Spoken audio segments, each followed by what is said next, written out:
अस्सलामुअलैकुम। आज की क्लास के अंदर हम फ़ैराडे का फर्स्ट और सेकंड लॉ देखेंगे इलेक्ट्रोलाइसिस का।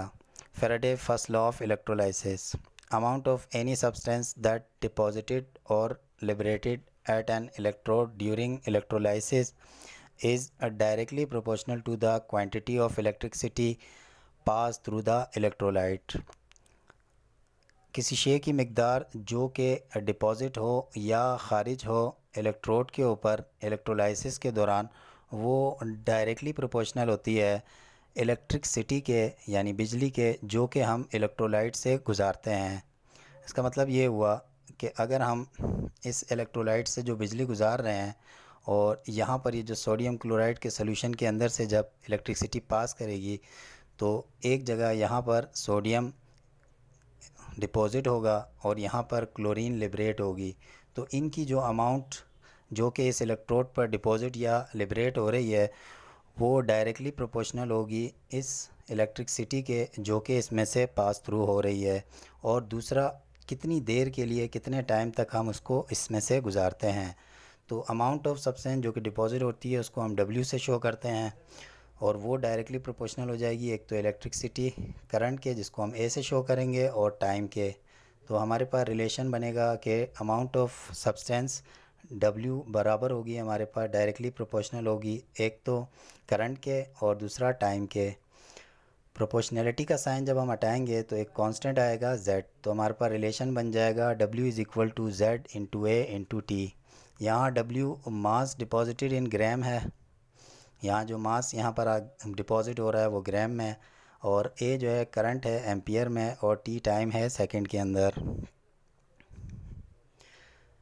इसी तरह हमारे पास फ़ैराडे का सेकंड लॉ ऑफ इलेक्ट्रोलाइसिस है, the amount of different substance deposited और liberated at electrode are proportional to their chemical equivalent masses. अब अगर एक से ज़ायद सब्सटेंस को हम इलेक्ट्रोलाइसिस कर रहे हैं तो जो उसकी अमाउंट डिपॉज़िट या लिबरेट होगी अब वो डायरेक्टली प्रोपोर्शनल होगी उनके केमिकल इक्विवेलेंट मास के। अब केमिकल इक्विवेलेंट मास क्या होता है? इक्विवेलेंट मास बराबर होता है atomic mass divided by valency. उस एलिमेंट का जो भी एटॉमिक मास है उसको उसकी वैलेंसी से डिवाइड करें तो हमारे पास केमिकल इक्विवेलेंट मास आ जाएगा। इसके अंदर एग्जाम्पल में कुछ इस तरह है कि हमारे पास हम 3 इलेक्ट्रोलाइटिक सोल्यूशन ले लेते हैं, सिल्वर नाइट्रेट, कॉपर सल्फेट और एल्युमिनियम नाइट्रेट के, जैसे कि यहाँ ये फिगर में दिया गया है।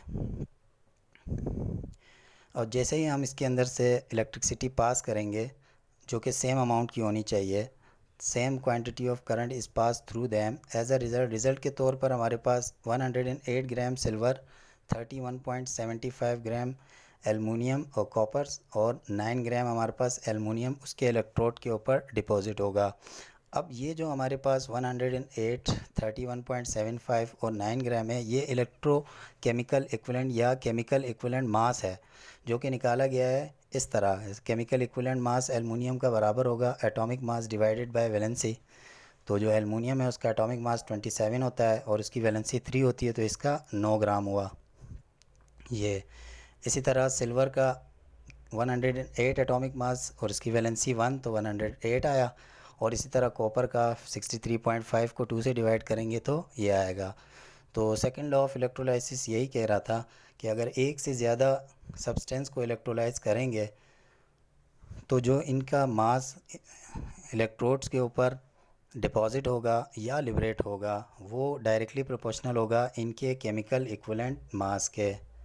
तो उम्मीद है कि आपको ये समझ में आ गया होगा। अस्सलामु अलैकुम।